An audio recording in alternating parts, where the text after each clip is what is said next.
Hello, my name is Fritrinker. I've got a solution to the climate change problem. It's not a difficult solution, it's a very logical, simple and easily implementable solution. It actually has been known about since 2005 at least. The research has been done and we can just start today. The plan is basically to grow massive amounts of seaweed in the Pacific Ocean and elsewhere wherever we can. I've made a calculation, a broad calculation, which is based on this area here, which you see on this world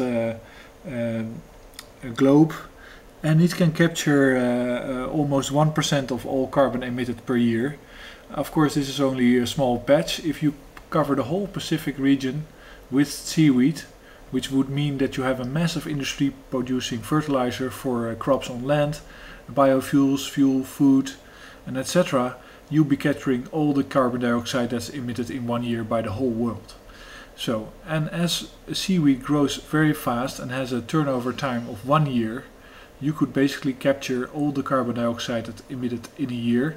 That would be a massive reduction, of course. Maybe you don't want to do that, but you could basically reduce the carbon in the atmosphere, because this area is also a huge area of absorption of carbon dioxide. Of course, if it's used in the plants and the plants are not there anymore in the seaweed, and the seaweed's not there anymore, the water will capture new carbon dioxide from the oceans.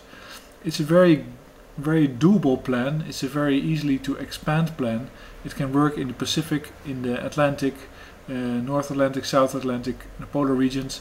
There's different types of seaweed growing everywhere, and if we do this, we will both have a huge source of biofuel, biomass, fertilizer, food, nutrition, nutritional oil, etc., etc. Plus we create a huge industry, of course, because many people have to be involved in this process, and we're actually doing something about climate change. One caveat, or one thing that I want to mention: it's about to become part of the Kyoto Protocol, and I would never want that to happen, because if that happens, that means that it becomes eligible for carbon credits using the clean development mechanism, which means that any carbon captured by this project would be sellable and emittable by another polluter, and that is no way to reduce the carbon emissions in the world. That's my basic criticism on the whole emission trading scheme.